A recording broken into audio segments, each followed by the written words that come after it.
Quando recebi aquele convite assinado por meu pai, confesso que hesitei por quase uma semana antes de decidir comparecer. Estava endereçado à minha patente civil, Tenente-Comandante Helena Farias, como se ele tivesse escolhido a forma mais fria e protocolar de me chamar. Nada de filha, minha menina, ou sequer um com carinho. Apenas um envelope branco, impresso em papel timbrado com brasão militar em marca d'água, e a seguinte frase destacada no topo: cerimônia de honra às condecorações da velha guarda, presença confirmada de familiares notáveis. Quando vi meu nome ali, entre aspas, senti que algo não batia. Era uma solenidade promovida por uma associação de oficiais da reserva. Não era organizada pela Marinha, nem pelo Comando Naval, o que por si só já me acendeu o primeiro sinal amarelo. Meu pai, reformado há anos com medalhas acumuladas e mágoas herdadas, sempre teve uma relação dúbia com a instituição. A mesma que ele um dia serviu com honra, mas passou a criticar depois que não se sentiu devidamente homenageado ao sair. E eu... Bem, eu era a farda que ele nunca conseguiu controlar.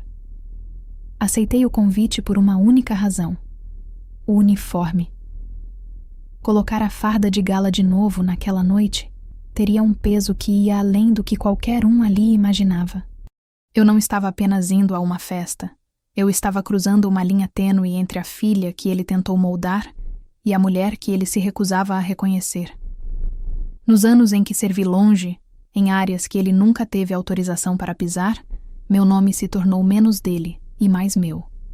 E mesmo assim, ali estava ele, me convocando para uma homenagem cínica. E eu fui. Cheguei na base de cerimônias às 18h47, com 7 minutos de antecedência. Estava de farda completa, com decorações oficiais, cabelo preso com precisão e cada botão polido ao ponto de refletir as luzes dos corredores. O sargento que fazia o credenciamento hesitou por meio segundo quando viu meu nome na lista. O tipo de hesitação que parece pequena, mas que uma oficial treinada reconhece como ruído. Ele sorriu, pediu desculpas e indicou minha entrada com formalidade demais. Tudo estava formal demais. A recepção era elegante, como esperado. Muitos oficiais da reserva, esposas de patente, generais aposentados, filhos engravatados. Eu era uma das únicas ainda na ativa. Percebi que, embora houvesse muita gente, quase ninguém se aproximava de mim. Apenas acenos, cumprimentos secos. A maioria me olhava, baixava os olhos e seguia. Senti cheiro de narrativa pré-pronta no ar. Alguém já havia contado uma versão de mim antes que eu pudesse abrir a boca. Meu pai não estava na entrada, nem na recepção. Não me aguardava de pé. Não veio me receber. Isso não me surpreendeu. O protocolo dizia que ele seria o último homenageado da noite, como patrono da geração de transição, título que nunca existiu formalmente, mas que ele aparentemente inventou. Estava nos bastidores, aguardando o clímax, porque com ele, tudo era sempre encenação. Sentei numa das cadeiras marcadas com meu nome, ao lado de um capitão da reserva que fingiu cochilar durante quase toda a primeira parte da solenidade. Quando anunciaram os primeiros homenageados, notei que nenhum dos discursos fazia referência ao presente. Tudo era um lamento nostálgico sobre como a farda perdeu o brilho e os valores foram diluídos pela nova geração. Frases que não me ofendiam por completo, mas que desenhavam o terreno onde eu pisava. Um lugar onde eu não era esperada, só tolerada. E talvez nem isso. A cerimônia seguiu sem menções diretas a mim, o que era estranho. O convite falava em familiares notáveis, mas até aquele momento ninguém havia me chamado ao palco, nem sequer me mencionado em agradecimento. Eu era como um quadro pendurado de lado. Estava ali, mas de propósito, desalinhada. Foi no intervalo do coquetel que o incômodo virou alerta vermelho. A banda parou de tocar por um momento, e os garçons, todos em fila, entraram trazendo bandejas com taças de espumante. Um brinde, segundo o cerimonialista. Mas meu nome ainda não tinha sido mencionado. Nem uma palavra, nem uma saudação pública. Apenas silêncio. Caminhei até o fundo do salão, onde ficavam os painéis com fotos dos homenageados. Ao lado da foto do meu pai, havia uma legenda estranha. Reconhecimento póstumo da missão falhada da Operação Atlântida. Um tributo aos que sobreviveram ao erro. Aquilo fez meu estômago revirar. Missão falhada? Tributo aos que sobreviveram ao erro? Eu estive na Operação Atlântida. E o erro não era meu. Foi quando escutei o som dos rádios na frequência da PM. 2 viaturas haviam acabado de entrar no perímetro da base. Pela janela, vi o giroflex refletindo na parede. Um civil apontava na minha direção com uma prancheta. E na lateral do salão, 3 policiais se alinharam, como se aguardassem o momento certo para entrar. Eu ainda estava com minha taça na mão quando o cerimonialista voltou ao microfone com uma voz levemente trêmula. Antes de encerrarmos, temos um comunicado importante de ordem legal. E então tudo ficou claro. O salão inteiro ficou em silêncio quando os 3 oficiais da PM entraram pela lateral. O mais alto deles se aproximou do microfone e anunciou em voz firme: Tenente Comandante Helena Farias, em nome da Polícia Militar e com base em denúncia formal por violação de sigilo e traição à soberania nacional, a senhora está presa. As taças tilintaram como sinos de julgamento. O salão congelou. E entre os rostos surpresos e olhares chocados, apenas um sorria. O meu pai. Ele estava na plateia. E não apenas sorria. Ele se levantou, bateu palmas com lentidão e disse em alto e bom som: Fui eu quem a denunciou. Eu ainda estava de farda, de pé no centro do salão, com os olhos presos naquele gesto que muitos ali jamais esqueceriam. Meu pai batendo palmas enquanto a polícia lia meu nome em voz alta. Naquele instante eu poderia ter explodido, gritado, protestado, exigido explicações. Mas escolhi o silêncio, não por fraqueza, mas porque havia algo no rosto dele que merecia ser lido com calma: o deleite. Ele estava saboreando cada segundo daquela exposição pública. O homem que nunca suportou dividir aplausos agora era o maestro da própria vingança. Mas o que ele não sabia, o que ninguém ali sabia, é que aquela não era a primeira vez que tentavam me calar com algemas. O oficial da PM se aproximou com um pedido educado, mas frio. Acompanhe-nos, senhora. O senhora, nesse contexto, soou como um insulto. Eu ergui as mãos com calma, sem pressa, sem ceder ao papel que ele queria que eu assumisse, o de alguém derrotada. Quando senti o metal frio dos braceletes se fechando ao redor dos meus pulsos, olhei novamente para o homem que um dia me colocou numa farda de brinquedo aos 7 anos de idade, dizendo que eu jamais teria o que era preciso. E agora ele me via em uma farda real, com estrelas reais. A diferença é que hoje ele achava que tinha vencido. O silêncio no salão foi o tipo de silêncio que arde. Não era de respeito.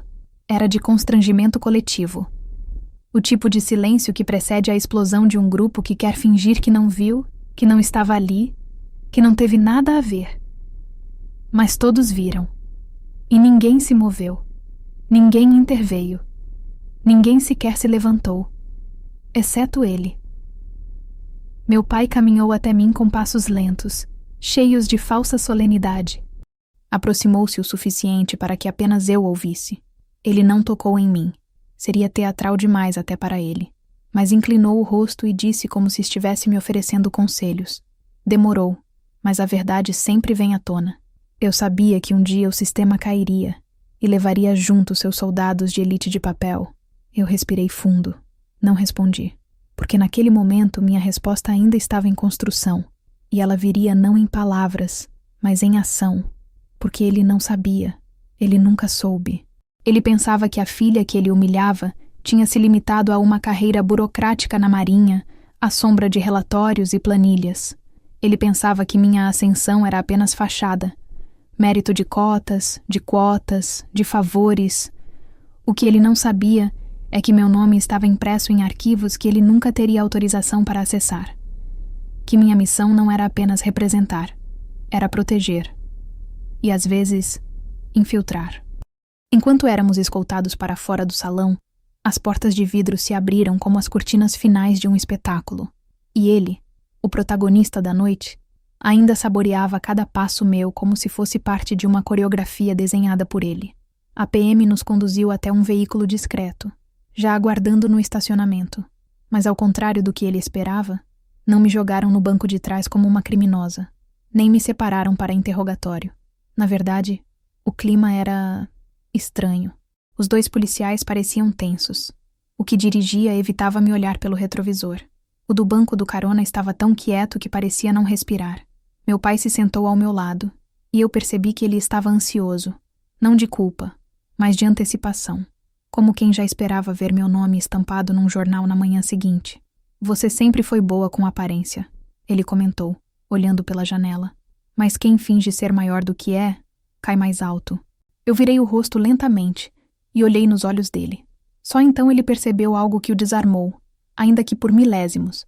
Eu não parecia surpresa.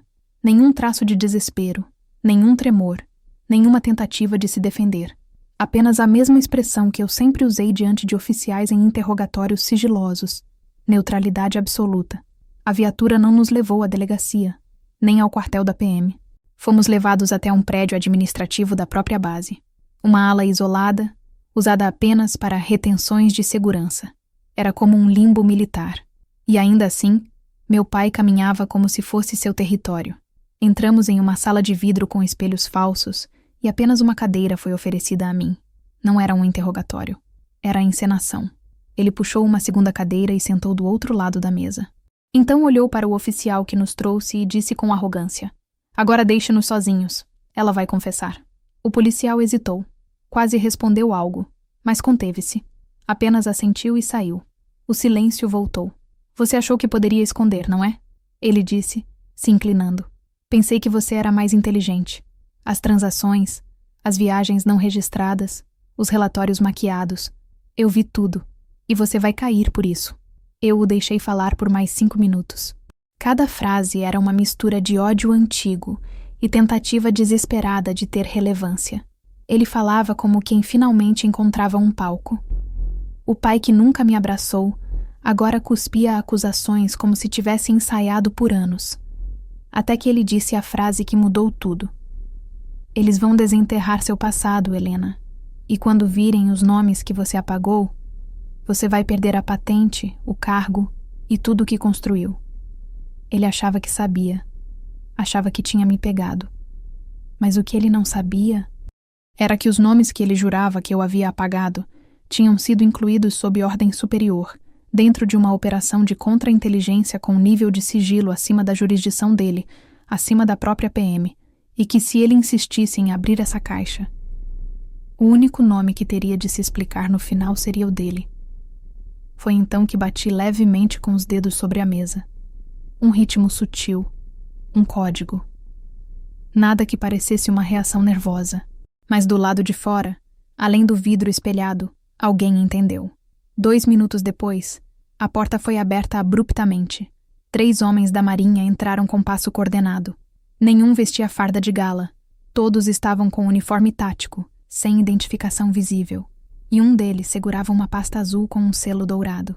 Ele se posicionou ao meu lado, olhou diretamente para meu pai e disse, sem levantar a voz: "O conteúdo desta acusação envolve informações de nível confidencial do setor Alfa Bravo. A partir deste momento, a tenente-comandante Farias não poderá ser conduzida sem autorização do Comando Estratégico da Marinha." Meu pai se levantou como se tivesse levado um soco no estômago. "Como assim?" ele questionou. "Ela é a investigada. Eu sou o denunciante. Eu tenho direito a ver os documentos." O homem à minha direita abriu a pasta, retirou uma folha, dobrou-a com cuidado e disse: "O senhor não tem autorização para acessar essa operação. A partir de agora, qualquer tentativa de obstrução será tratada como interferência em ação militar classificada." Meu pai tentou argumentar, mas a farda dele não era mais suficiente. Seus galões estavam vencidos. Sua influência era apenas memória. Ele olhou para mim com uma mistura de confusão e medo. Pela primeira vez, medo. E eu apenas sorri. "Vamos, almirante", disse o agente ao meu lado. "O helicóptero aguarda." Eu sempre soube que servir significava me expor a riscos. Mas nunca imaginei que um dia eu sentiria o metal das algemas nos pulsos em pleno salão de festa, com o brasão do meu uniforme refletindo as luzes douradas do teto. Cada centímetro daquela cena foi desenhado para me desmontar. Meu nome ecoando no microfone, os olhares desviando, a respiração suspensa de cada convidado. Mas eu não me desmontei. Quando o oficial anunciou a acusação, traição, não houve nenhuma súplica, nenhum protesto, nenhum grito. Só um silêncio que, para mim, era mais forte do que qualquer defesa. Eu me lembrava do rosto do meu pai, enquanto as algemas se fechavam. Aqueles olhos que um dia me ensinaram a andar em linha reta, a lustrar botas, a decorar hinos. Naquele momento, eles não tinham mais nada de pedagógicos. Era puro triunfo. Ele não estava apenas me denunciando. Ele estava se vingando de cada vez que eu não fui a filha submissa que ele queria. E havia conseguido montar o espetáculo perfeito. Um palco cheio de oficiais da reserva, um protocolo cuidadosamente montado, câmeras de celulares tremendo nas mãos de curiosos e eu, a filha rebelde, exposta como uma criminosa. Mas havia algo que ninguém ali sabia. Por trás de cada gesto calculado, por trás de cada olhar neutro meu, havia uma rede inteira se movendo, invisível. Eu não era apenas a tenente-comandante Helena Farias. Eu era o resultado de anos de infiltração silenciosa, de missões que meu pai nunca imaginou que eu cumpriria, de sigilos que ele jamais teria autorização para acessar. O que para ele parecia uma filha, fingindo ser maior do que era, na verdade, uma oficial que já havia passado do ponto onde ele parou. Eu não estava só. Quando a PM me retirou do salão, o clima era de funeral. As pessoas cochichavam frases que chegavam até mim como facas abafadas. Ela era tão promissora. Será que é verdade? Olha o pai dela ali. Foi ele quem entregou. Cada murmúrio construía a narrativa que meu pai queria. Eu como traidora. Ele como herói que expôs a verdade. Ele caminhava atrás de mim, não como um denunciante, mas como um general imaginário conduzindo uma prisioneira. Estava tão imerso no papel que nem percebeu o detalhe mais simples. Eu não estava tensa. Fomos conduzidos a uma ala isolada do complexo, a mesma sala de vidro onde ele tentaria me arrancar uma confissão. Lá dentro, ele despejou sua peça ensaiada, acusando-me de transações, relatórios falsos, viagens não registradas. Falava rápido, com a euforia de quem finalmente subiu ao palco depois de anos na plateia. Mas a cada acusação dele, eu só sentia mais certeza de que ele não tinha ideia do que realmente estava acontecendo. Ele achava que tinha montado uma armadilha, mas a armadilha era dele. A primeira fissura no teatro surgiu quando ele exigiu que os policiais nos deixassem sozinhos. O mais novo deles olhou para mim antes de sair, hesitando como quem espera um sinal. Eu bati os dedos na mesa num ritmo discreto, um código antigo de reconhecimento usado apenas em missões de contra-inteligência. Do lado de fora, do outro lado do vidro, alguém entendeu. 2 minutos depois, a porta abriu-se de novo. Eles entraram sem cerimônia. Não eram seguranças do evento nem policiais da base. Eram 3 homens da marinha, sem patentes visíveis, uniformes táticos lisos, botas firmes. Um deles carregava uma pasta azul com um selo dourado. A presença deles mudou o ar da sala. De repente, eu não era mais a acusada. Eu era a autoridade. O homem à minha direita se posicionou ao meu lado e disse, com voz calma, mas incontestável: por determinação do Comando Estratégico Naval, a Tenente-Comandante Helena Farias está sob jurisdição da Marinha. Qualquer condução ou acusação deve passar pelo Alfa Bravo 0037. Meu pai arregalou os olhos. Como assim? Eu sou o denunciante. Tenho direito de saber. O agente abriu a pasta, retirou um documento e dobrou-o com cuidado. O senhor não tem autorização para acessar esta operação. A partir deste momento, qualquer tentativa de interferência será considerada obstrução em ação classificada. Ele ficou em pé, tentando impor a mesma autoridade de outros tempos. Mas agora a sala tinha mudado de dono. Os policiais militares, antes duros, pareciam aliviados. O motorista lá fora desligou o rádio. Tudo parou. E eu, algemada, olhei para meu pai. Pela primeira vez, vi medo nele. Não medo de mim, medo do que não compreendia. O agente se inclinou para mim. Almirante, podemos prosseguir? A palavra cortou o ar como uma lâmina. Meu pai piscou, confuso. Almirante? Eu? Ele abriu a boca para protestar, mas nada saiu. A peça dele desmoronava. Ele não entendia que, enquanto ele planejava a minha queda, eu já tinha passado anos acima do radar dele, operando em sigilo. Ele achava que eu era apenas uma oficial de carreira média. Não sabia que eu tinha sido promovida em regime especial, fora da publicidade, devido a operações sensíveis. Não sabia que, naquele momento, quem realmente tinha poder para prender alguém naquela sala não era ele. Era eu. O agente tirou as algemas dos meus pulsos com um clique seco. Estamos prontos, senhora. Eu me levantei devagar, ajeitei o uniforme e disse apenas: sigam o protocolo. Meu pai tentou dar um passo na minha direção. O que está acontecendo, Helena? Que farsa é essa? Eu me aproximei dele até que pudesse sentir sua respiração. Não é farsa, pai. É comando. Ele recuou um passo. O mesmo homem que há minutos parecia triunfante, agora buscava no ar alguma autoridade perdida. Os agentes abriram a porta. O helicóptero aguarda, disseram. Eu passei por ele sem olhar para trás. Enquanto caminhava pelo corredor, podia ouvir os convidados ainda sussurrando no salão. Não sabiam se tinham presenciado uma prisão, uma operação ou uma cena de filme. Era exatamente assim que deveria ser.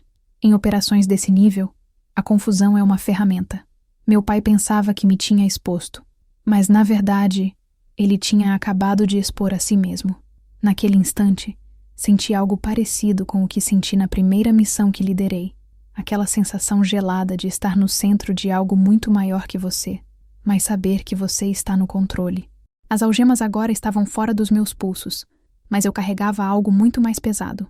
Anos de dossiês, provas e segredos que poderiam desmontar toda a narrativa que meu pai construiu ao meu respeito. Eu apenas não havia decidido ainda quando usá-los. Quando chegamos ao heliporto da base, o vento levantava poeira e fragmentos de papel dos convites jogados no chão. As pás do helicóptero giravam em ritmo constante, como um metrônomo marcando o início de uma nova fase.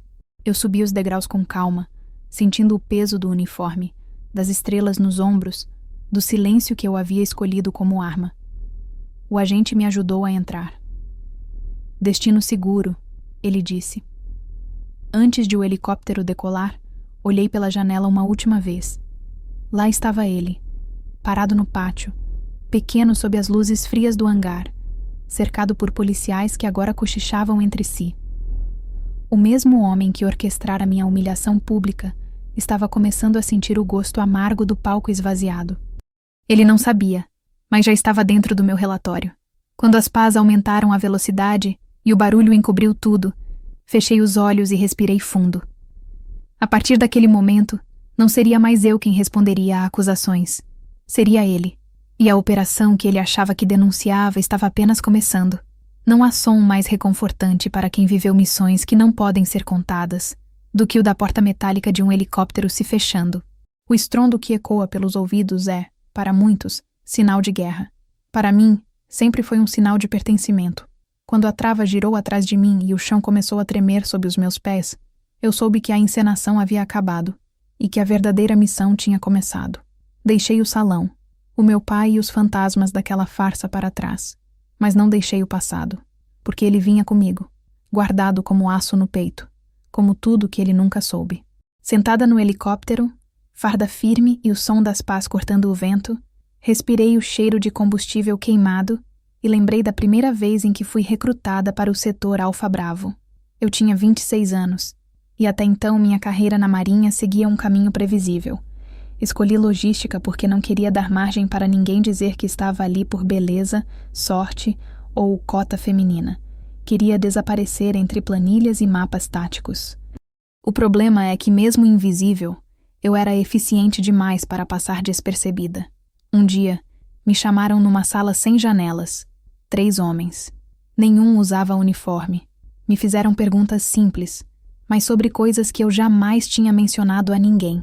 Padrões de comportamento, pessoas que eu observava, como eu reagia ao silêncio de um interrogatório. Em 2 semanas, fui enviada para um curso especial. Dentro de outro curso, dentro de outro nome. Foi ali que nasceu minha outra identidade. A que ele nunca soube, a que ele jamais teria acesso. Na base secreta onde passei 7 meses, aprendi tudo o que ele dizia que uma mulher jamais aguentaria. Sobrevivi a jejum de 72 horas, simulações de afogamento, exercícios de exaustão psicológica. Assinei termos que nem advogados com 20 anos de carreira conseguem explicar direito. Recebi meu novo nome de código, Linha 17. Era um rótulo frio, sim, mas era meu. E era mais meu do que qualquer coisa que meu pai me deu. Enquanto ele colecionava medalhas de desfile e fotos emolduradas de missões protocolares, eu começava a operar no que ele chamaria de zonas cinzentas, lugares onde ninguém entra fardado, lugares onde você desaparece da estrutura oficial da Marinha e só retorna se for chamado. Lá, eu vi homens com décadas de serviço dobrar os joelhos, vi mulheres desmoronarem em silêncio, e me vi, de pé, aguentando. Não por orgulho, mas porque se eu caísse, o mundo saberia que ele tinha razão sobre mim. E isso eu jamais permitiria. Mas o que meu pai jamais aceitou foi que sua filha não precisou do sobrenome dele para chegar onde chegou. E foi justamente isso que o destruiu por dentro. Porque quando viu meu nome em um relatório interno da Marinha, não sabia que mesmo ali, ele só via a ponta do iceberg. Ele pensava que eu estava em missão de apoio, quando eu era a responsável pela operação. Pensava que eu era auxiliar, quando eu era quem desenhava o plano. Ele achava que minha patente era mérito de um projeto de diversidade, quando na verdade, cada estrela no meu ombro era uma cicatriz invisível de um lugar onde ele nunca pisou. No helicóptero, ao meu lado, estava o agente Marco, um dos poucos que conhecia as duas versões de mim. Ele me passou uma pasta com as atualizações, e quando abri, vi o que já esperava. O nome do meu pai estava sendo rastreado há meses pelo sistema interno de vigilância de oficiais reformados. Havia movimentações suspeitas, contatos com ex-militares que haviam sido afastados por vazamento de dados, mensagens arquivadas com palavras-chave associadas a grupos revisionistas que tentavam recuperar influência dentro das Forças Armadas. Mas nada era tão direto quanto a última entrada. Ação planejada para 14 de setembro. Evento simulado com o objetivo de desmoralização pública. Alvo: Helena Farias. Era isso. Ele não queria apenas me desestabilizar. Queria me destruir. Publicamente. Diante dos olhos que um dia o aplaudiram, porque meu sucesso era o espelho que ele não suportava ver. E se eu me transformava em uma manchete de escândalo, ele recuperava por segundos o controle da narrativa. Ele podia olhar para os ex-colegas de patente e dizer: eu tentei avisar. Mas havia um detalhe que ele não considerava. A operação a que ele tentava se opor tinha classificação superior a que ele tinha acesso, até mesmo quando estava na ativa. A Operação Atlântida, que ele citou na legenda da festa, não tinha sido um fracasso. Ela tinha sido deliberadamente silenciada por conta de um fator crítico, um documento interceptado que poderia desencadear um conflito regional, se fosse tornado público. E quem coordenou o desvio seguro daquele documento fui eu, com o nome de código Linha 17. Não como a filha do subcomandante Farias, mas como agente líder de inteligência tática naval. E ele não sabia. Enquanto fingia que lia artigos de jornal, ele cavava sua própria cova, porque ao tentar tornar pública uma acusação sobre uma operação que era, por natureza, classificada, ele acabava de se tornar, juridicamente, o real transgressor. Ele quebrou o Código de Proteção de Missões Internas, ao citar em documento oficial um nome de operação que estava selado até 2039. E eu sabia exatamente o que fazer com isso. Marco me olhou quando terminei de ler. Ele foi longe demais, disse. Não, ele foi fundo demais, respondi. Agora ele vai descobrir que fundo e fundo do poço não são a mesma coisa. O helicóptero pousou em uma base intermediária no litoral, onde uma sala com 3 monitores me aguardava. Lá, com acesso total aos relatórios, áudios e protocolos de movimentação, comecei a montar o dossiê, linha por linha, sem pressa, sem raiva, só com a precisão que ele nunca conseguiu desenvolver. Separei 13 documentos. Incluí transações financeiras, capturas de tela de mensagens cifradas, registros de encontros em cafés que ele dizia não frequentar, imagens de câmeras de segurança de visitas a nomes vetados pela inteligência naval. Ele achava que estava sozinho, que era invisível. Mas o rastro que deixou era de alguém que nunca foi tão esperto quanto pensava. No final do dossiê, anexei uma cópia do convite da festa, a mesma onde fui presa. Fiz isso por um motivo. Aquele pedaço de papel não era mais um convite. Era uma prova. Enviei tudo por canal seguro ao comando central. Assinei com o meu nome completo, não com o nome de código, porque agora era pessoal e institucional. Eu não precisava mais me esconder sob pseudônimos. Eu era oficialmente Almirante Helena Farias, e meu pai era agora oficialmente um nome sob investigação. O silêncio do hangar era mais eloquente que qualquer resposta. Um tipo de silêncio que só existe em locais militares, quando a hierarquia se embaralha, quando as placas caem das portas e os nomes que todos achavam entender revelam significados diferentes. Havia 3 helicópteros pousados na base intermediária, e a chegada da equipe de inteligência não foi marcada por sirenes ou correria.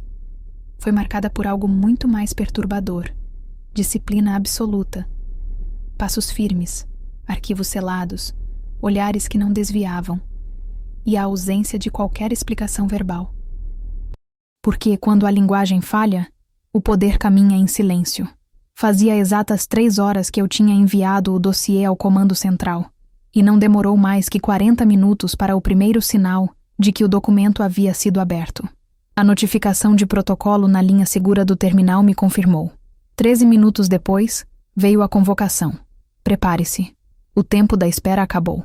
Era uma frase padrão, mas naquele contexto, soou como um raio cortando a névoa. Na sala onde os monitores vibravam com os dados recentes, Marco permaneceu ao meu lado o tempo todo. Ele era mais do que um agente. Era o tipo de presença silenciosa que existe em unidades de inteligência onde a confiança não se baseia em amizade, mas em histórico. Nunca precisei perguntar de onde ele vinha, nem ele precisou saber onde eu ia. Nossa conexão era feita de códigos, de operações seladas e de promessas não ditas. Mas naquela manhã, mesmo ele parecia inquieto. "Vão agir rápido?" ele perguntou, sem tirar os olhos do visor. "Não tem escolha. Ele forçou a estrutura a reagir publicamente", respondi. "Agora, o nome dele está escrito com tinta que não apaga mais." Às 10h47, um dos helicópteros decolou. Era o Delta 47, operado apenas para missões que exigem intervenção direta da cúpula. 15 minutos depois, sabíamos o destino. A mesma base onde tudo começou. Onde a cerimônia fora montada, onde o convite foi impresso, onde a humilhação foi encenada. A diferença, desta vez, quem estaria no centro da sala não seria eu. Seria ele. A equipe de inteligência chegou com precisão cronometrada. Às 11h23, a primeira caminhonete descaracterizada cruzou os portões. Às 11h25, o grupo de intervenção desceu do helicóptero sem anúncio prévio. A movimentação era mínima, mas calculadamente visível. O objetivo era claro: desestabilizar os que se consideravam protegidos pela informalidade das paredes de uma base da reserva. Era preciso lembrar que o protocolo é mais forte que qualquer ego e que nenhum sobrenome se sobrepõe à instituição. Eu os acompanhei até a entrada da ala cerimonial, onde o som dos saltos sobre o piso de mármore parecia ecoar mais do que o necessário. A cada passo, sentia o peso de cada memória. Os olhares desconfiados, o brinde interrompido, as palmas do meu pai. Mas agora os papéis estavam invertidos, e eu não precisava mais provar nada. A sala onde eu fora detida dias antes estava sendo reorganizada como sala de instrução temporária, e quem aguardava lá dentro era ele. Meu pai foi encontrado no alojamento de oficiais reformados, exatamente como prevíamos. Não fugiu. Não resistiu. Porque ainda acreditava que seu passado bastava para blindá-lo. Que sua patente vencida, seus contatos antigos e sua postura arrogante seriam suficientes para criar dúvidas em quem viesse confrontá-lo. Mas quando viram a credencial que Marco apresentou, algo nos olhos dele vacilou. Porque aquele selo, com seu círculo vermelho cortando o brasão da Marinha, só era usado por uma divisão específica, a que trata de traição interna. Ele foi escoltado sem algemas, mas também sem direito a perguntas. Sentado no centro da sala onde outrora havia comandado a cena, viu-se agora isolado por olhares frios, técnicos, e um silêncio que ele não conseguia decifrar, até que a porta se abriu pela última vez. E eu entrei. Desta vez não havia teatro. Não havia plateia. Não havia microfone. Mas havia presença. E a presença, quando carregada de verdade, basta. Meu pai levantou os olhos lentamente. E quando me viu, fardada, sem sinais de queda, percebeu. A respiração dele se alterou. mas não falou nada. Foi então que um dos agentes ao meu lado caminhou até a frente da sala, posicionou-se com o peito ereto e com uma clareza quase dolorosa disse: Almirante Farias, a senhora deseja iniciar a leitura do relatório ou prefere apenas o veredito técnico? A frase congelou o ar. O uso do meu posto, alto, claro, público, foi intencional. Aquela era a primeira vez em que minha patente era pronunciada diante dele com o peso institucional que ele sempre tentou me negar. E a frase, simples, protocolar, fez o que nenhum grito faria. Calou todos. Somente o veredito técnico por enquanto, respondi. A leitura pode ser feita depois, em juízo. Meu pai me encarou. Não havia mais teatro em seu olhar. Agora havia uma pergunta que ele nunca ousaria verbalizar. Quando foi que eu perdi você? Mas ele sabia a resposta. Ele me perdeu quando decidiu que minha ascensão era uma ameaça ao legado dele, e não um legado por si só. Ele me perdeu quando escolheu me deslegitimar como filha e como soldado, quando confundiu controle com respeito, comando com amor.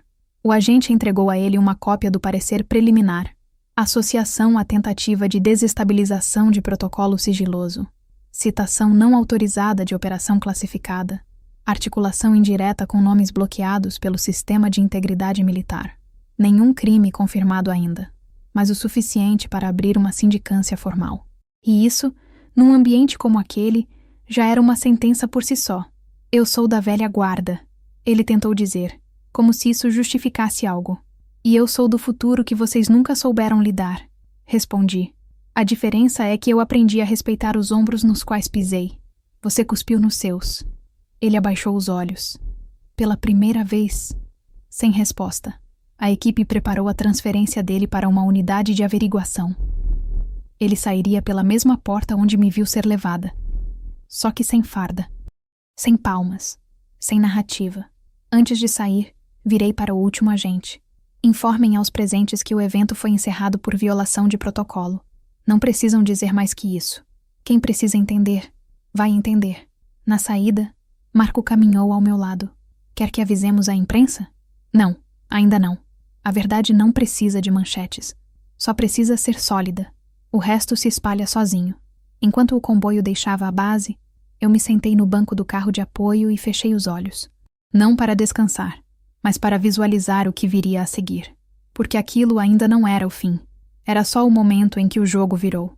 Ainda havia reputações a restaurar, silêncios a corrigir, cicatrizes a nomear. Mas uma coisa já estava feita. Pela primeira vez em décadas, meu pai ouviu meu nome completo com a patente que me coube.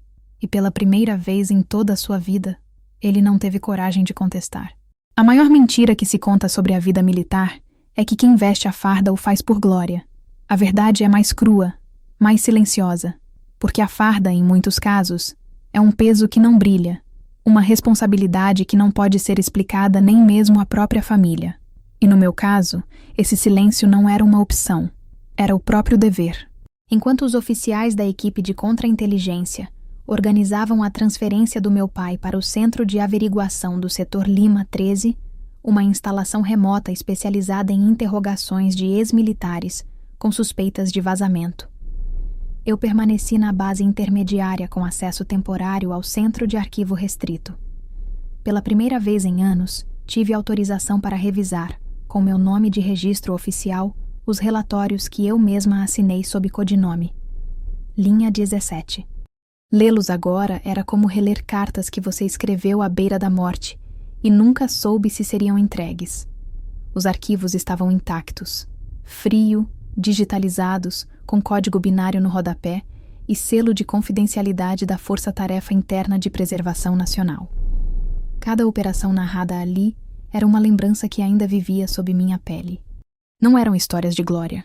Eram relatos de noites sem dormir, de decisões tomadas entre duas tragédias possíveis, de alianças seladas sob risco de corte marcial. O primeiro documento relembrava a Operação Delta Pedra, em 2017, quando um carregamento de componentes nucleares desviados no litoral nordestino ameaçava cair nas mãos de intermediários estrangeiros. Foi minha equipe que monitorou, silenciosamente, cada passo dos envolvidos, sem nunca deixar os jornais saberem. Tivemos que isolar um trecho inteiro de costa sob fachada de treinamento de fuzileiros. Concluímos a missão com 0 baixa, mas à custa de um agente que ficou com a identidade comprometida e desapareceu do sistema. Eu mesma autorizei sua desativação do Registro Nacional. E fui a única a comparecer ao enterro simbólico, em um cemitério militar sem nomes nas lápides. O segundo arquivo me cortou mais fundo. Missão Sereia Morta, em 2019. Um plano de contra-espionagem que envolvia uma oficial infiltrada, eu, numa delegação sul-americana que suspeitávamos estar tentando mapear vulnerabilidades navais brasileiras com apoio estrangeiro. Eu comi, dormi e negociei com oficiais que me chamavam de amiga, enquanto ao mesmo tempo redigia relatórios noturnos, enviados por canais de frequência variável. Nunca me descobriram, mas o preço foi a minha saída forçada de todas as relações pessoais naquele ano. A única pessoa que sabia onde eu estava era Marco. Até minha mãe achava que eu havia pedido transferência por problemas emocionais. Foi naquela época que meu pai disse publicamente a frase que me perseguiu por anos. Helena abandonou a missão da família, se tornou uma burocrata de uniforme. Ele não sabia, não tinha como saber. Mas mesmo que soubesse, duvido que teria recuado. Porque a verdade sobre ele não é que ele me odiava, é que ele não suportava não ter controle, não conseguir ver, prever, dominar, e eu era sua maior derrota, a filha que ele achava que conhecia, mas que operava a quilômetros de distância da sombra dele. Nos arquivos seguintes, vieram as missões que nem mesmo o alto comando mencionava em voz alta. Operação Iemanjá Tática, que neutralizou uma tentativa de violação de código de radar naval no Atlântico Sul.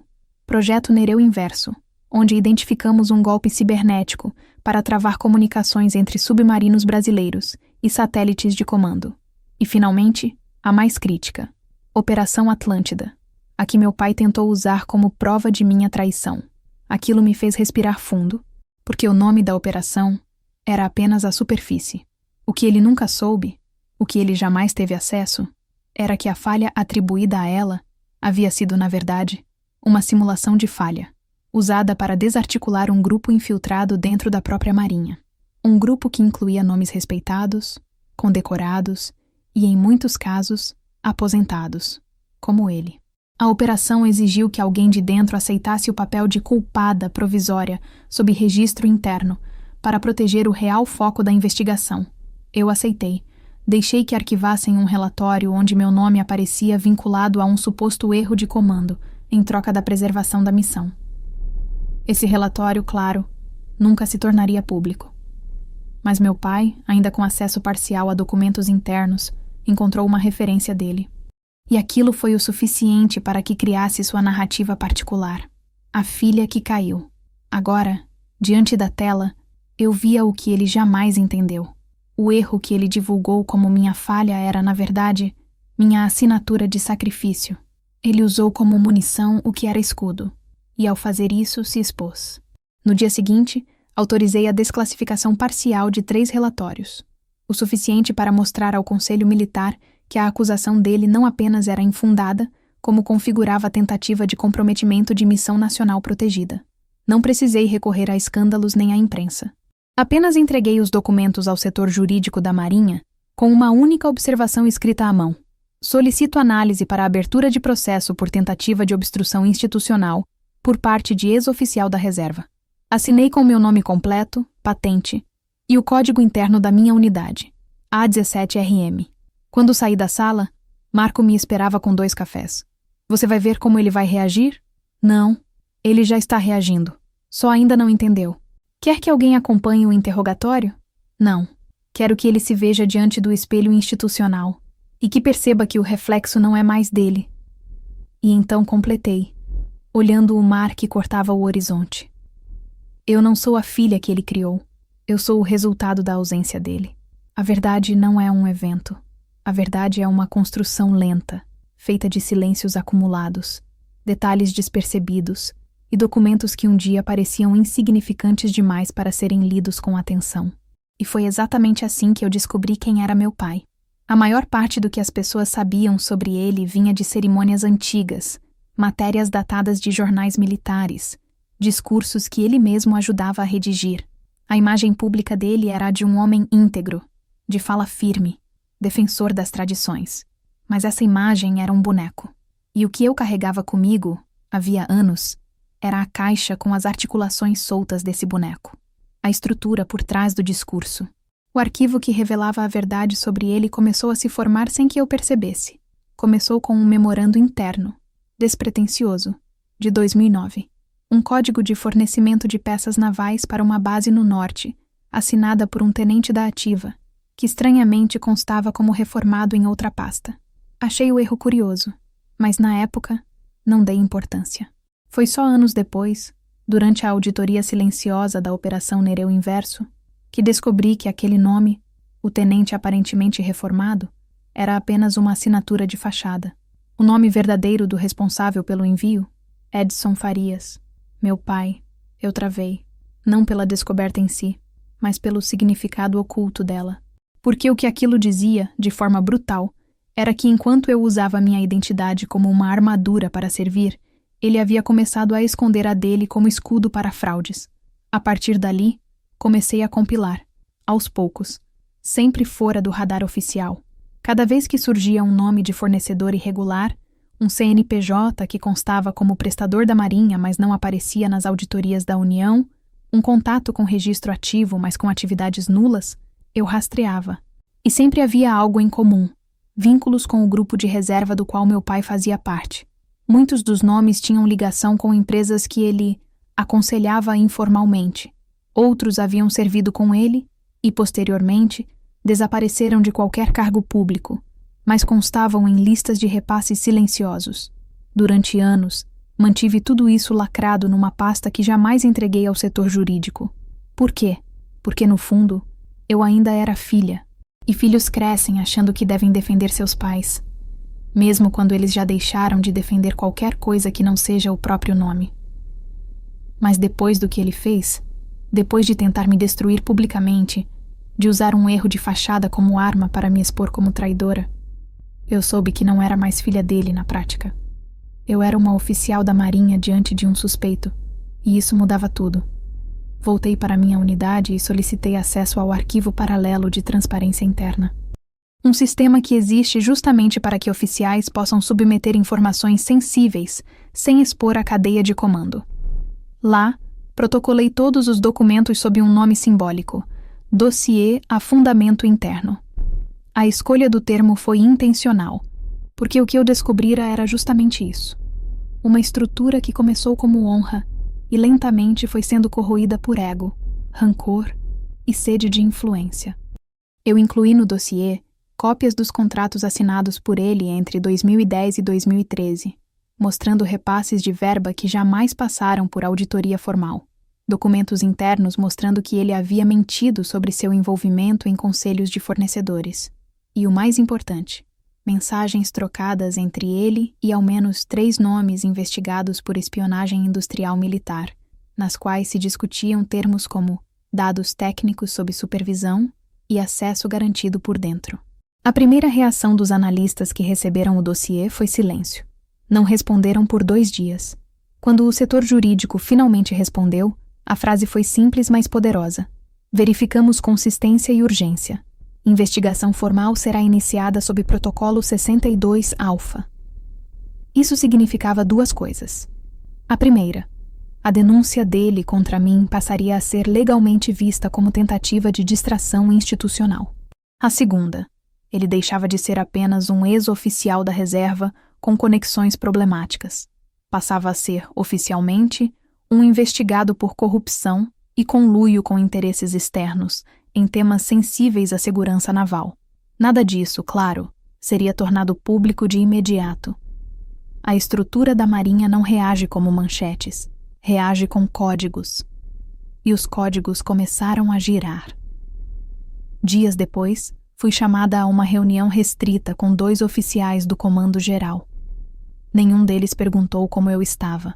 Não havia espaço para emoções naquele ambiente. Um deles, o mais velho, abriu uma pasta e apenas disse: "Agora entendemos o motivo da denúncia." O outro completou: "Você esteve sob ataque pessoal disfarçado de acusação institucional." E sobreviveu. Eu apenas assenti, porque mais do que ser inocentada, eu queria que ele fosse revelado. O pai que me apontou como traidora, na verdade, era o homem que mais manchava o nome que ele jurava defender. Mas a parte mais dolorosa veio depois. Quando fui liberada da reunião, Marco me entregou uma cópia impressa do depoimento inicial do meu pai no interrogatório preliminar. Ele ainda não sabia da existência do dossiê, mas sua fala era um retrato perfeito de como ele se via. A instituição me virou as costas. A minha filha virou as costas. Eu apenas tentei fazer o que achava certo. Se ela caiu, é porque o sistema a corrompeu. Era isso. Mesmo prestes a ser exposto, ele continuava convencido de que eu era o erro, que ele era a vítima. E naquele momento compreendi que a verdade, por mais que doa, às vezes é um funeral. Porque você não enterra apenas os fatos. Você enterra a imagem de alguém que você lutou a vida inteira para acreditar que ainda poderia amar. Naquela noite pedi para dormir na base. Não voltei para o alojamento habitual. Fiquei numa sala de descanso de operações. Apaguei a luz, coloquei minha farda dobrada sobre a cadeira e deitei num dos sofás com a pasta embaixo do peito. Como se ainda precisasse protegê-la. Antes de fechar os olhos, sussurrei algo que nunca imaginei dizer um dia. Pai, eu não queria isso, mas você me obrigou. E então dormi, pela primeira vez em meses, sem sonhar. O silêncio de um pai diante da filha em posição de comando é um som que só quem serviu em duas frentes conhece, a da hierarquia e a do sangue. Na manhã em que recebi a confirmação oficial de que ele seria convocado para responder a uma sindicância formal, o peso do meu posto se tornou mais evidente do que nunca, não pelos galões em meus ombros, mas pelas camadas invisíveis de responsabilidade emocional que agora me envolviam como uma armadura feita de lembranças partidas. O protocolo 62 Alpha foi acionado às 06E, sem alarde. Em vez de sirenes, comunicados frios. Em vez de algemas, notificações. Um oficial da corregedoria se apresentou ao meu pai no alojamento de observação com um envelope lacrado. Ao abri-lo, ele encontrou não uma ordem de prisão, mas algo muito mais devastador. Um chamado para compor a mesa de sindicância. Não como conselheiro, como denunciado. Ali, em letras pretas sobre papel branco, estava a nova face do processo.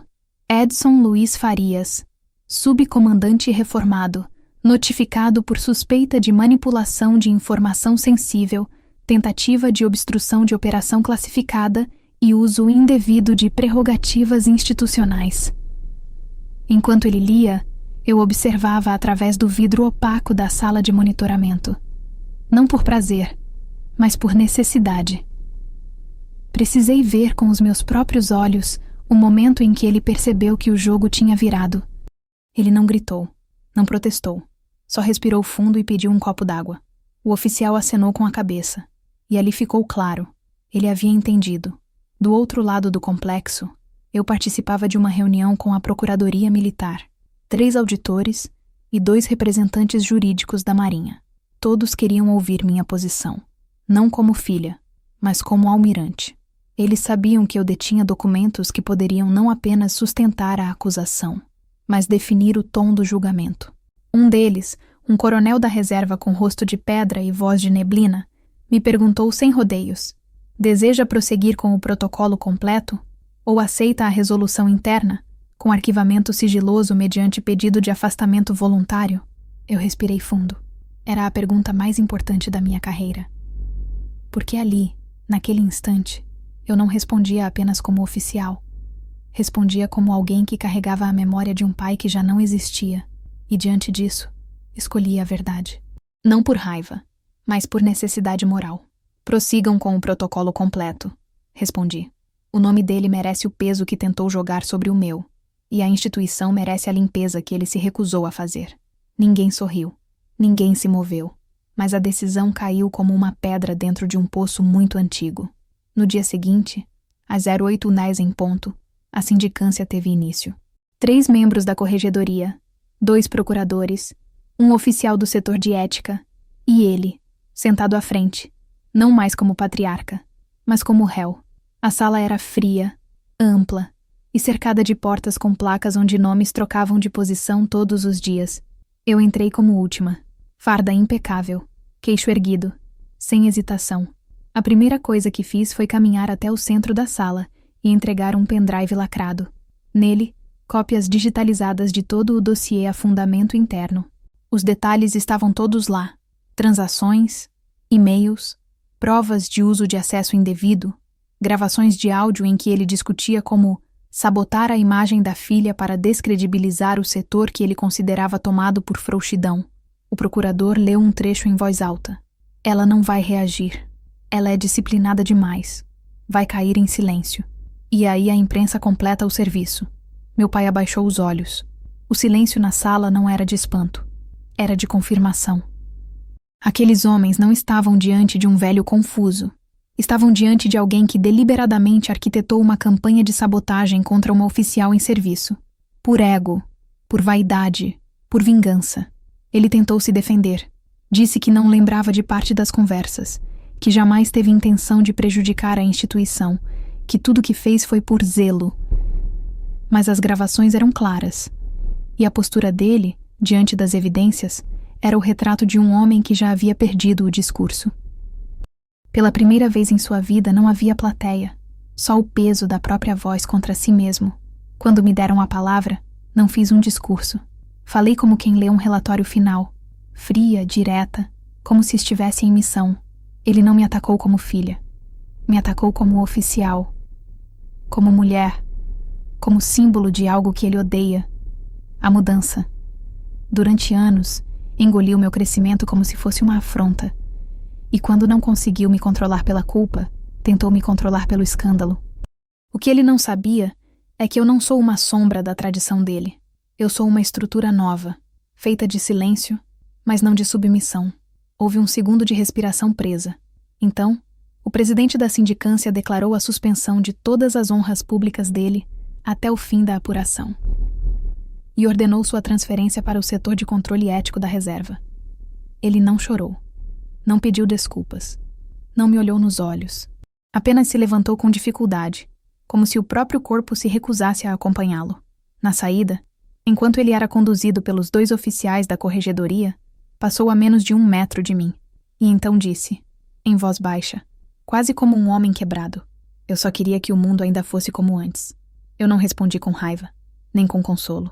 Apenas olhei para ele e disse, então você nunca mereceu estar nele. Ele baixou a cabeça e seguiu. O dia do veredito amanheceu cinza, com uma névoa densa cobrindo o pátio da base, como um cobertor que se recusa a deixar o chão respirar. Havia algo sufocante naquele céu, que não se abria, como se o próprio clima compreendesse o peso do que seria decidido ali dentro, entre paredes onde tantos nomes foram selados com honra, e onde agora um deles seria marcado por ruína. Eu cheguei a 06h43, antes do previsto. Não por ansiedade, mas porque parte de mim precisava encarar o vazio da sala de sindicância antes que os demais entrassem. Queria sentir aquele espaço em silêncio, registrar o eco dos meus próprios passos. Não havia público, nem fotógrafos, nem qualquer sinal de imprensa. A sentença que ali seria proferida não ganharia manchetes, mas ecoaria por dentro de uma rede que nunca esquece, a rede invisível dos que servem. Do lado de fora, enquanto esperava a autorização para entrar, me sentei sozinha no banco de concreto do pátio interno. Um café amargo esfriava na minha mão, e me peguei observando o movimento lento das bandeiras subindo no mastro. Uma delas, a da Marinha, parecia hesitar a cada metro, como se estivesse sendo erguida com o mesmo esforço que eu fazia para não lembrar. Não lembrar do meu pai me ensinando a marchar no quintal de casa com pedaços de madeira pintados de verde.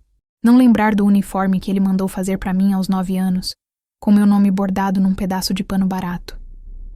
Não lembrar das noites em que ele dizia que mulher não segura a arma com firmeza, mas que comigo talvez fosse diferente. O silêncio dele era antigo. Só que naquela época era o silêncio de quem achava que ainda tinha tempo para me moldar. Agora, era o silêncio de quem sabia que falhou. E que a filha que cresceu tentando caber na sombra dele construiu sua própria luz. Quando a sala foi liberada, entrei sem pressa. As cadeiras estavam organizadas da mesma forma. A mesa central, ocupada pelos membros da sindicância. A lateral, onde ele se sentaria. E a minha, atrás, ao fundo, na posição onde as testemunhas de comando se sentam. Era a última vez que eu o veria naquela configuração. Não como pai, mas como réu. Às 07h30 em ponto, ele entrou. Estava com um terno escuro, não farda. A recomendação era clara. Réus não se apresentam com símbolos da instituição enquanto o processo estiver em andamento. Ele andava devagar, como quem mede o próprio peso no chão. Não parecia doente. Parecia exausto, como se algo dentro dele tivesse finalmente admitido que não havia mais para onde correr. Não me olhou ao entrar. Manteve o olhar fixo na mesa, mas eu o encarei. Não por raiva, essa já havia secado, mas por necessidade de memorizar, porque quando tudo terminasse, eu não voltaria mais ali, e queria que a última imagem que tivesse dele fosse real, crua, sem a armadura da memória idealizada. Só ele, sentado, desprotegido da própria arrogância. O presidente da sindicância iniciou a leitura do relatório final. Eram mais de 40 páginas, mas ele leu como quem lê um epitáfio. Comprovada, mediante documentos, a atuação do investigado na tentativa de comprometer a integridade de operação classificada, com prejuízo potencial à imagem da instituição, bem como comprovação de repasses irregulares a fornecedores por ele recomendados durante sua atuação no Conselho Técnico da Reserva. Também confirmada a manipulação deliberada de registros para desacreditar oficial em atividade mediante narrativa falsa, com objetivo de retaliação pessoal. Meu pai manteve os olhos baixos durante toda a leitura. O parecer final foi direto. Recomendamos por unanimidade a cassação de todas as honrarias públicas e representações formais do subcomandante Edson Luiz Farias, bem como o encaminhamento do material para análise do Ministério da Defesa e posterior deliberação do Ministério Público Militar quanto à possível responsabilização penal. A palavra cassação não soou como punição, soou como liberação. Ele finalmente ergueu os olhos. Pela primeira vez em dias me olhou. Havia algo nos olhos dele que eu não sabia nomear. Não era pedido de perdão, nem acusação. Era o olhar de alguém que sabia que perdeu tudo, e ainda não tinha entendido exatamente quando. Pensei se ele lembrava da última vez que me abraçou. Foi no enterro da minha mãe, 16 anos antes. E mesmo naquele dia, ele me segurou como quem segura uma mala pesada demais para carregar por muito tempo. Agora, não havia mais enterro, mas havia luto. O luto de um vínculo que ele mesmo destruiu. Quando a reunião foi encerrada, os membros se levantaram. Alguns me olharam com respeito contido. Outros apenas assentiram. Eu permaneci sentada, e só me levantei quando a sala esvaziou por completo. Fui até ele. Ele não se moveu. Parei a um passo de distância e disse, em voz firme: "A última vez que eu olhei para você, ainda era sua filha. Agora, sou só a oficial que você tentou destruir." Ele quis dizer algo. Os lábios se moveram, mas nenhuma palavra saiu. Nenhuma. Me virei e caminhei em direção à saída. Cada passo parecia pesar uma década, mas era necessário, porque a justiça às vezes não é feita de sentenças, é feita de fim de estrada, e aquela era a nossa. Na porta, me virei uma última vez. Ele ainda estava sentado, ombros caídos, mãos cruzadas no colo. A farda dele, a memória dela, não estava mais ali, nem o posto, nem o título, nem o nome nas placas. Só ele. E o silêncio que ele mesmo construiu, tijolo por tijolo. Olhei, respirei e fui embora, para nunca mais voltar. A condecoração chegou com silêncio. Não houve anúncio no diário oficial com meu nome em caixa alta, nem manchete de jornal, nem discurso do ministro. Foi um envelope fechado, entregue em mãos por um capitão do Comando Central, que se apresentou à minha sala com a postura de quem carrega uma notícia que não cabe na voz. Ele me estendeu o documento sem sequer abrir a boca. E eu soube, antes mesmo de rasgar o lacre, que ali dentro estava a resposta para a pergunta que me perseguiu a vida inteira. O que sobra de nós depois que a dor cala? Era uma promoção. Não uma promoção comum, mas uma elevação extraordinária de posto e função, concedida em caráter restrito por mérito excepcional em situações de risco institucional. Oficialmente, eu me tornava vice-almirante de inteligência estratégica, um cargo que até então havia sido ocupado apenas por homens, quase todos com 40 anos de carreira. Eu tinha 37 e nenhum sobrenome por trás. Pelo menos, não mais. Coloquei o envelope sobre a mesa, ainda sem abrir. A manhã estava calma, a base em operação reduzida. Do lado de fora da minha sala, os corredores seguiam o fluxo silencioso de sempre. Nenhum aplauso, nenhuma câmera, nenhum olhar em minha direção. E era assim que eu queria que fosse, porque quem constrói sua carreira em silêncio entende que o som da vitória não vem do mundo lá fora, vem do próprio sangue, dos ossos que não quebraram, da espinha que se recusou a se curvar. O reconhecimento era real, mas não era para os outros. Era para mim, e isso bastava. 2 dias depois, recebi a convocação para a cerimônia. Seria discreta, fora da capital, sem acesso externo. Apenas membros da ativa com credencial Alfa Bravo. Sala de honras estratégicas da Ilha do Arsenal. Um espaço pequeno, com menos de 50 lugares, reservado para solenidades de alta patente e relevância institucional. Fui sozinha. Cheguei com minha farda nova, os galões recém-afixados no ombro, o cabelo preso de forma quase austera. Na entrada da ilha, fui recebida por 2 cadetes que sequer tinham idade para saber quem meu pai foi. E talvez isso tenha sido a maior libertação de todas, entrar em um lugar onde ninguém me relacionava a outro nome, apenas ao meu. Dentro da sala, os assentos estavam organizados em meia-lua. Ao centro, uma cadeira vazia. No alto da parede, uma frase bordada em azul escuro. Quem caminha sem aplausos pisa firme. Reconheci a assinatura abaixo. Vice-almirante Silvio Mendes, morto em missão de reconhecimento aéreo em 2002. Meu mentor indireto. Um homem que me ensinou, mesmo depois de partir, que honra não é reconhecimento. É convicção. Fui chamada ao centro.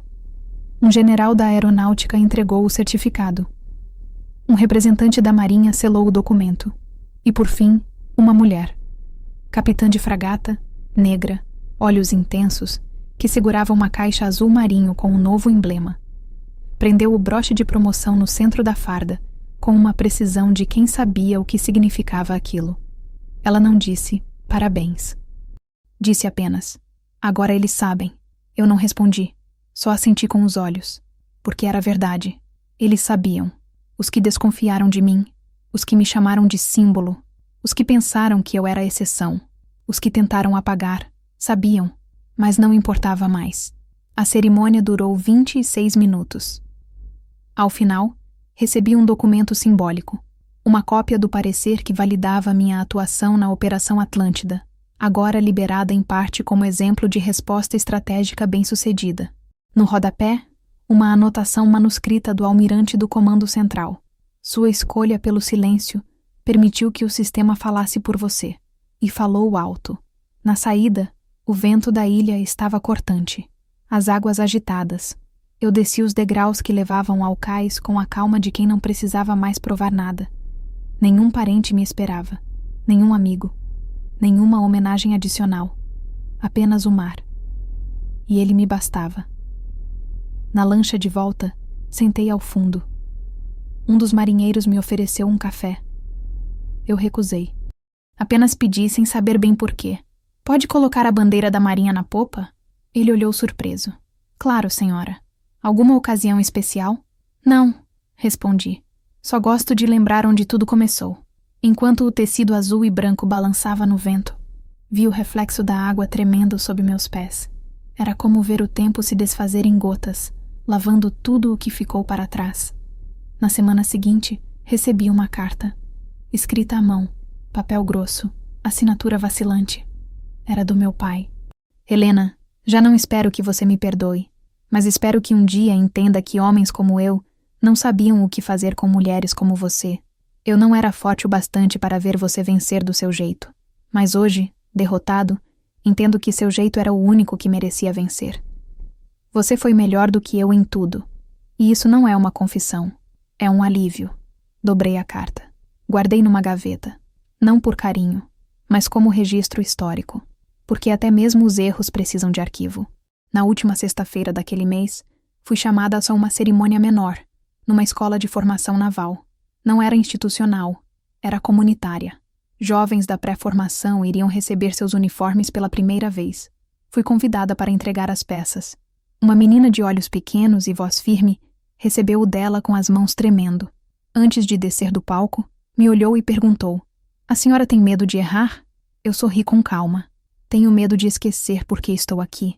O resto é detalhe. Na volta para casa, sentei à beira do mar, uniforme ainda no corpo, mas os sapatos nas mãos. E ali, Com os pés tocando a areia, pensei na frase que me guiou por toda a carreira, mesmo quando eu ainda não sabia colocá-la em palavras. Não há dor maior do que ser traída por quem te criou, mas também não há honra maior do que sobreviver a isso em silêncio e construir, com as próprias mãos, a história que eles tentaram impedir que existisse. Eu não fui salva. Eu me salvei.